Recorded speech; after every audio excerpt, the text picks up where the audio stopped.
প্রথমত আমরা ইতিমধ্যে দেখেছি কমিশন গত 18 তারিখে তাদের সাপ্লিমেন্টারি লিস্ট 1 যেটা প্রকাশ করার কথা ছিল, কিন্তু তারা পারেনি, তারা ব্যর্থ।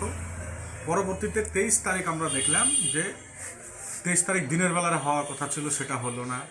সন্ধ্যা 7টার সময় হওয়ার কথা ছিল, সেটা হলো না। রাত্রি 10টার পর গভীর রাত্রে দেখলাম আমরা যে তারা একটা কিছু কিছু জায়গায় সাপ্লিমেন্টারি লিস্টের নামে একটা তালিকা প্রকাশ করল। সেটা সংখ্যা হলো 27 লক্ষ প্লাস। আমার যে 62-63 লক্ষ আন্ডার অ্যাডজুডিকেশনে পড়ে থাকা মানুষদের ভাগ্য নির্ধারণ করার দায়িত্ব ছিল জুডিশিয়াল অফিসারদের, কিন্তু তারাও কাজের মানুষ, তারা এআই নয়। তারা নিজেদের মতো যথাসাধ্য চেষ্টা করার পর ইতিমধ্যে 27 লক্ষ প্লাস নামের একটা ঝাড়াই বাছাই তারা করতে পেরেছে। এবং সেখানে শুধু 27 লক্ষর মধ্যে সবই যে নাম যুক্ত হয়েছে এমন কিন্তু নয়। 27 লক্ষর মধ্যে দেখা গেল যে অনেক নামই বাদের খাতায় চলে গেছে, ডিলেট তাদেরকে করে দেওয়া হয়েছে, রিজেক্ট করে দেওয়া হয়েছে, এবং কিছু নাম যুক্ত করা হয়েছে নতুন সংযোজন তালিকায়, সম্পূর্ণ তালিকায়। এবার যে বলার বিষয় সেটা হলো ইতিমধ্যে যারা ডিলেট ভোটার, ইতিমধ্যে যারা বাদের খাতায় চলে এসছেন, তাদের জন্য একটা প্রসেস ইতিমধ্যে সুপ্রিম কোর্টের নির্দেশ অনুসারে ট্রাইব্যুনালের একটা ব্যবস্থা করা হয়েছে। সেই ট্রাইব্যুনালে 19খানা প্রাক্তন বিচারক তারা নিযুক্ত হয়েছেন। তাদের মাধ্যমে আবারও আপনারা অ্যাপ্লিকেশন করার পরে আপনার বৈধ ভোটার তালিকায় বৈধ ভোটার হিসাবে নিজের নামটা নথিভুক্ত করতে পারেন। সেজন্য যে বিস্তারিত প্রসেস আছে, সে প্রসেসটা আমরা করব। এর আগেও আমরা প্রতিশ্রুতি মতো যেমন বলেছি যে আমরা ফ্রি অফ কস্টে একদম জনসেবায় নিয়োজিত থাকার কারণেই আমরা এগুলো করব, জনগণের প্রতি আমরা দায়বদ্ধ থেকেই করব। আমরা সে প্রতিশ্রুতি রক্ষা করছি এবং ইতিমধ্যে আমরা যারা আমাদের সঙ্গে যোগাযোগ রেখে চলেছেন তাদের ইতিমধ্যে আমরা অ্যাপিল করে দিয়েছি। এখনও অনেক নাম অ্যাপিল করতে যারা বাকি আছেন, যারা এই সম্বন্ধে সচেতন নন, জানেন না, তাদেরকে বিষয়টা আপনারা একটু জানিয়ে দেওয়ার ব্যবস্থা করবেন এবং এই ভিডিওটা সকলের কাছে শেয়ার করবেন যাতে তারা উপকৃত হতে পারে। আমি অ্যাডভোকেট শাহজাহান আলী এবং ভগবানগোলা 2 নম্বর ব্লকের জনতা উন্নয়ন পার্টির প্রেসিডেন্ট। আমার তরফ থেকে আপনাদের পূর্ণ সহযোগিতার হাত বাড়িয়ে দিয়েছি। আপনাদের জন্য যেখানে প্রয়োজন হবে আমরা যেতে ইচ্ছুক, যেতে চাই। আপনারা যোগাযোগ রক্ষা করুন এবং একে অপরকে সহযোগিতার হাত বাড়িয়ে দেন। শুধু এমন নয় যে আপনার কাছে ভিডিওটা পৌঁছেছে আর আপনি আপনার কাছে ভিডিওটা রেখে দিলেন, তাহলে কিন্তু অপরজন কিন্তু এই ভিডিওটার ফায়দা নিতে পারবে না। এই বিনামূল্যে সহযোগিতার সুযোগটা তারা হারিয়ে ফেলবে। অতএব তাদেরকেও এই ভিডিওটা শেয়ার করে তাদেরকে দেখার সুযোগ করে দেবেন।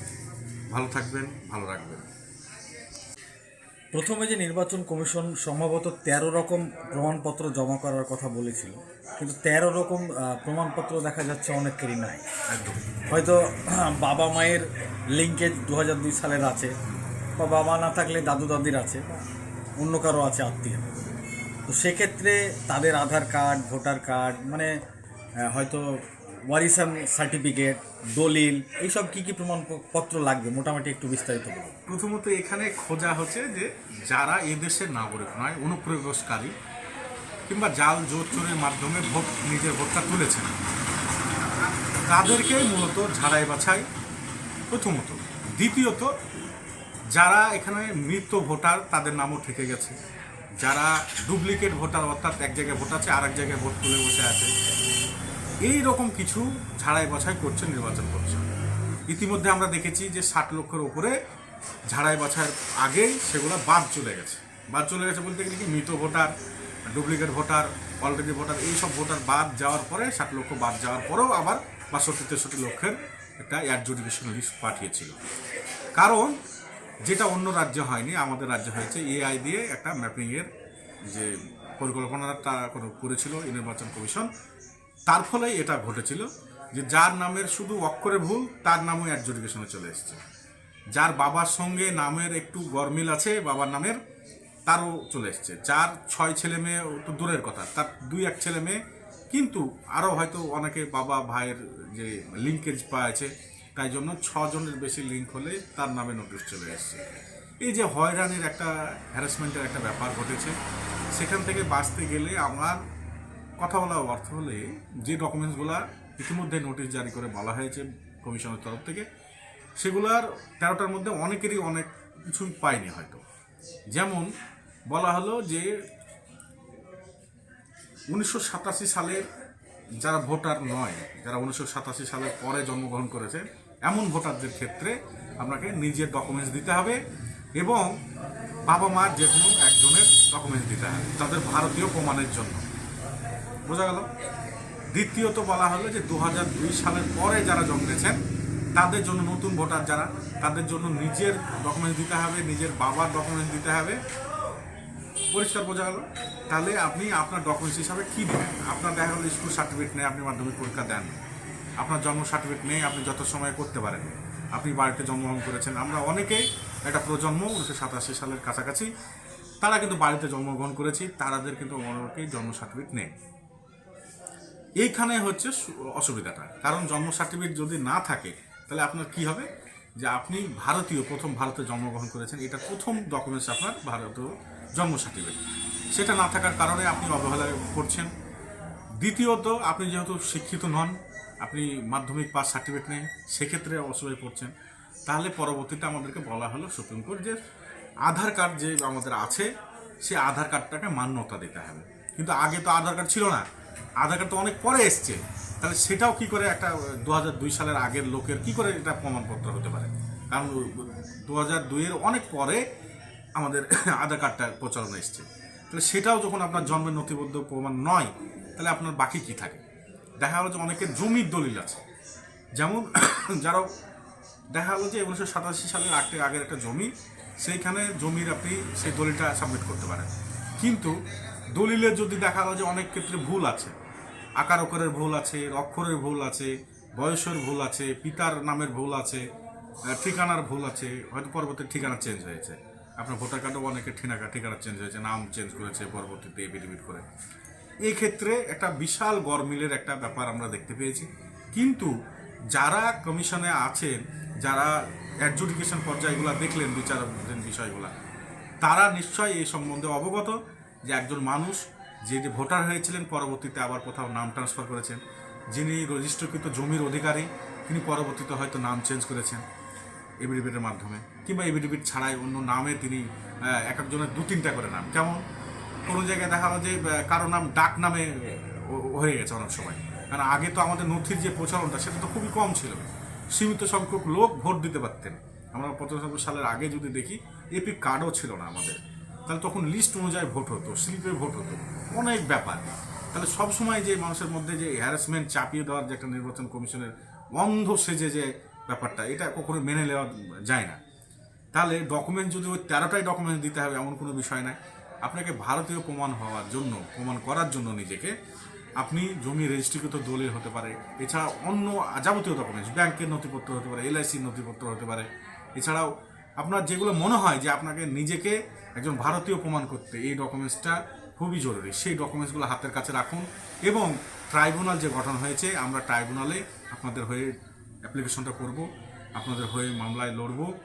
এই জন্যই আপনাদেরকে নিজের ডকুমেন্টসটা ঠিক রাখতে হবে, যেটা মনে হবে আপনার যে এই ডকুমেন্টসটা আমাকে ভারতীয় প্রমাণে সাহায্য করবে, এমন ডকুমেন্টস হাতের মাথায় রাখবেন। প্রিয় দর্শক, আপনারা দেখছেন আখরিগঞ্জ নিউজ। এই মুহূর্তের একটি গুরুত্বপূর্ণ আপডেট, সেটা হচ্ছে উকিলবাবুর বক্তব্য আপনারা শুনলেন। কি কি প্রমাণপত্র লাগবে সেটা উনি বললেন। আমিও কিছু প্রমাণপত্রের কথা আপনাদের বলে দিই।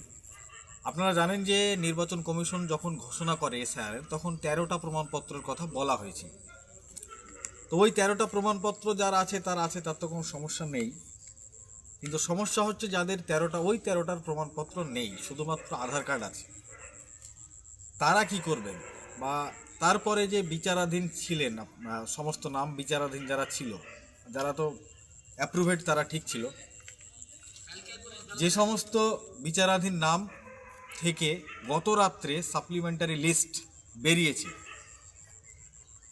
তাদের কি কি দরকার, কি কি প্রয়োজন, আপনারা কি কি রাখবেন, সেই বিষয়ে উকিলবাবুর বক্তব্য শুনলেন। এবং কি কি করবেন সেটাও উকিলবাবু বললেন। আমিও কিছু আপনাদের বলি, আপনারা এই সমস্ত প্রমাণপত্রগুলো রেডি করে ফাইলে আপনারা রাখুন, কারণ পরবর্তীতে এটা হয়তো কাজে লাগতে পারে, আবার নাও লাগতে পারে, কিন্তু যদি লাগে তাহলে আপনাদের ভালো হবে। সেই জন্যই এই কথাটা বলা। গত রাত্রে আপনাদের সাপ্লিমেন্টারি লিস্ট প্রকাশ হয়েছে, নির্বাচন কমিশন প্রকাশ করেছে। সেই ভোটার লিস্টের সঙ্গে সেই নামগুলো কিন্তু যুক্ত হয়েছে। আর যাদের নাম বাদ হয়ে গেছে, এক কথায় বাদ দেওয়া হয়েছে, তারা কি দিবেন, তারা কি জোগাড় করবেন। তো নির্বাচন কমিশন যখন 13টা ডকুমেন্টসের কথা ঘোষণা করা হয়েছিল, ওই 13টার মধ্যে যদি আপনার ডকুমেন্টস থাকে তাহলে আপনার ভালো, ওগুলোই আপনি দেখাতে পারবেন। আর ওই 13টা ডকুমেন্টস যদি আপনার না থাকে তাহলে পরবর্তী পদক্ষেপ আপনি কি করবেন, কোথায় যোগাযোগ করবেন, সেই বিষয়ে আজকে আলোচনা করব। কিছু ডকুমেন্টসের কথা আমি বলি আপনাদের। 1 নম্বর হচ্ছে ওবিসি সার্টিফিকেট বা SC/ST সার্টিফিকেট। এই প্রমাণপত্রগুলো কিন্তু গুরুত্বপূর্ণ একটা প্রমাণ, এগুলো আপনি রাখবেন। পাশাপাশি হচ্ছে আপনার আধার কার্ড। তারপর 3 নম্বর হচ্ছে জাতীয় জনসংখ্যা পঞ্জি। সম্ভবত এটা 10 বছর না ক বছর পর পর হয়। তো 2010 সালে হয়েছে, 10 সালের তারপর হয়তো 2000 সালে হয়েছে বা 1990 সালে হয়েছে। তো এই জাতীয় জনসংখ্যা পঞ্জির একটা কার্ড আছে, মানে তখন যে মাস্টারমশাইরা সার্ভে করেছিল তার বাড়ি বাড়ি গিয়ে জনসংখ্যার একটা দিয়েছিল কাগজ। সেই কাগজটা যদি থাকে আপনার কাছে, আপনি ওই কাগজটাও জেরক্স করবেন। তারপর হচ্ছে আপনার ব্যাংকের বই, সে যে কোনো ব্যাংকের বই হতে পারে, পাঞ্জাব ন্যাশনাল ব্যাংক বা স্টেট ব্যাংক বা গ্রামীণ ব্যাংক, যে কোনো ব্যাংকের বই হলেই হবে। তারপর হচ্ছে আপনার ভোটার কার্ড। ভোটার কার্ড তো আপনার লাগবে, এটা একটা গুরুত্বপূর্ণ ডকুমেন্টস। আর এই ভোটার কার্ডে ভোটার নাম থাকা চাই। পাশাপাশি আপনারা যারা সার্ভিস করেন, চাকরি করেন, তারা আপনাদের চাকরির অ্যাপয়েন্টমেন্ট লেটার বা চাকরির অন্যান্য শংসাপত্র, আপনাদের যেটা গুরুত্ব সেগুলো আপনারা দিবেন, তাহলে আপনাদের কাজ হয়ে যাবে। পাশাপাশি যারা হয়তো সিভিক ভলেন্টিয়ার আছেন, তাদেরও হয়তো নাম বাদ চলে গেছে, তারা আপনাদের ওই সিভিক ভলেন্টিয়ারের কার্ডটা রাখবেন। বা যারা আশার চাকরি করেন, আশার যে আপনাদের অ্যাপয়েন্টমেন্ট লেটার বা আশার যে স্বাস্থ্য দপ্তর থেকে যে আপনাদেরকে একটা দেওয়া হয়েছে সেটা আপনারা রাখবেন। পাশাপাশি ভিএলই আছে। তারপর যারা ভলেন্টিয়ারের কাজ করেন পঞ্চায়েতে, তাদের কার্ডটা রাখবেন। ভিআরপির কার্ড রাখতে পারেন। পাশাপাশি যারা ICDS আছে, আশা আছে, তাদের অ্যাপয়েন্টমেন্ট লেটার বা অন্য আপনাদের যে সমস্ত সরকারি গুরুত্বপূর্ণ তথ্য আছে আপনারা রাখতে পারবেন। পাশাপাশি 100 দিনের জব কার্ড, এটাও একটা গুরুত্বপূর্ণ প্রমাণ, আপনারা এটাও রাখবেন। 100 দিনের সুপারভাইজারের যদি কার্ড থাকে তাহলে সেটাও রাখবেন। রাজ্য সরকার কিছুদিন আগে, মানে সম্ভবত এটা 2010 সাল থেকে চালু হয়েছে, লোকশিল্পী বলে একটা কার্ড চালু হয়েছে, সেটা যদি আপনারা থাকে আপনারা অবশ্যই জেরক্স করে রাখবেন। আপনার রেশন কার্ড, আপনার প্যান কার্ড, আপনার নতুন দলিল, যদি পুরনো দলিল থাকে তাহলে খুবই ভালো, নাহলে আপনার নতুন দলিল, আপনার নিজের নামের, আপনার জমির রেকর্ড, আপনার জন্ম সার্টিফিকেট যদি থাকে তাহলে তো খুবই ভালো, নাহলে আপনার স্কুল সার্টিফিকেট, আপনার ব্যাংকের বই, আপনাকে যে SIR ফর্মটা দেওয়া হয়েছিল সেটা, তারপরে এনুমেরেশন ফর্ম সেটা, তারপর যেটা নোটিশ করা হয়েছিল আপনাদের সেটা, এগুলো আপনারা জেরক্স করে এবং অরিজিনালটা রাখবেন। পাশাপাশি 2002 সালের যদি আপনার নিজের নাম থাকে সেই লিস্টে 2002, তাহলে তো ওটা লাগবেই আপনার। আর আপনার যদি না থাকে তাহলে আপনার পিতার বা আপনার মায়ের, আপনি যার লিঙ্কেজ করিয়েছেন, যার লিঙ্কেজে, বা আপনার দাদু বা আপনার দাদি, তাহলে 2002 সালের সেই লিস্টটা আপনি একদম রাখবেন আপনার কাছে। পাশাপাশি একটা জেরক্স করেও রাখবেন। তারপর আপনার পিতার Aadhaar card, voter card, ration card, যে সমস্ত ডকুমেন্টস আছে, এবং আপনার মাতার Aadhaar card, voter card, ration card, আপনার পিতা এবং মাতার, আপনার বাবা এবং মায়ের এই প্রমাণপত্রগুলো রাখবেন। পাশাপাশি আপনার মা বাবা যদি মারা যায় তাহলে আপনি ওয়ারিসান সার্টিফিকেট, মনে রাখবেন ওয়ারিসান সার্টিফিকেট, সেটা আপনি রাখবেন। ওটা আপনার দরকার হতে পারে, সম্ভাবনা বেশি। পাশাপাশি আপনার পিতা মাতার আধার কার্ড, ভোটার কার্ড, তারপর হচ্ছে যদি মারা যায় তাহলে মৃত্যু সার্টিফিকেট, যেটা মৃত শংসাপত্র, ডেথ সার্টিফিকেট যেটা বলা হয়, সেটা আপনি রাখবেন। আপনার দলিল যদি না থাকে তাহলে আপনার পিতার নামের দলিল বা আপনার দাদুর নামের দলিল, পুরনো দলিল হলে বেশি ভালো হয়, হয়তো 1960 সালের বা 1950 সালের বা 1963, 1975 এইরকম যদি হয় তাহলে ভালো হয়। আর যদি না হয় তাহলে আপনি নতুনটাই রাখবেন। পাশাপাশি হচ্ছে পুরনো রেশন কার্ড এক ধরনের হতো, বড় রেশন কার্ড, সেই রেশন কার্ড যদি আপনি পান তাহলে ওটা রাখবেন, নিজের রাখবেন, পাশাপাশি পিতামাতারও রাখবেন আপনি, এসআইআর নোটিশ। তারপর হচ্ছে আপনার কাছে যদি ডোমেসিয়াল সার্টিফিকেট থাকে, যেটা এসডিও সাহেব বা ডিএম সাহেব দেয়, সেই সার্টিফিকেট যদি থাকে তাহলে খুবই ভালো, ওটাও একটা গুরুত্বপূর্ণ প্রমাণ, আর ওটা লাগবে। তারপরে আপনার গ্রাম পঞ্চায়েতের বাসস্থানের স্থায়ী বাসিন্দার একটা সার্টিফিকেট, সেটা আপনি প্রধানের কাছ থেকে নিতে পারবেন। আপনাদের যে যেখান থেকে ভিডিও দেখছেন আপনাদের স্থানীয় প্রধান গেলে পারি আপনাকে এই সার্টিফিকেটটা দিবে। তো এছাড়াও আরও অন্য অন্য যে সমস্ত প্রমাণপত্র আছে আপনারা পুরনো প্রমাণপত্র জোগাড় করে রাখবেন। জোগাড় করে রেখে যেভাবে নির্দেশ করা হয়েছে নির্বাচন কমিশনের পক্ষ থেকে, যে 15 দিনের মধ্যে ট্রাইব্যুনালে গিয়ে অ্যাপ্লাই করতে হবে আপনার। তো এই সব প্রমাণপত্র আপনি রেডি করে রাখুন। রেডি করার পরে আপনাদের আগেই বললাম যে আমাদের একজন উকিলবাবু তিনি কিন্তু সম্পূর্ণ ফ্রিতে ট্রাইব্যুনালে গিয়ে লড়বেন। তো তার সঙ্গে আপনারা যোগাযোগ করতে পারেন, বা আপনারা হয়তো অন্য কারোর সঙ্গেও যোগাযোগ করতে পারেন, সেটা আপনাদের উপর নির্ভর। তো এই সমস্ত প্রমাণপত্র আপনারা রেডি করে রাখবেন। আর ভিডিওটি যারা দেখছেন অবশ্যই ভিডিওটি ব্যাপক পরিমাণ শেয়ার করবেন, কারণ আপনার একটা শেয়ারে অন্যের একজনের উপকার হবে। অবশ্যই ভিডিওটি শেয়ার করবেন আর চ্যানেলটি সাবস্ক্রাইব করবেন। আমি ছিলাম আপনাদের সঙ্গে আজিমউদ্দিন শেখ, আপনারা দেখছেন Akheriganj news. I love my India, मेरा भारत महान। थैंक यू दोस्तों।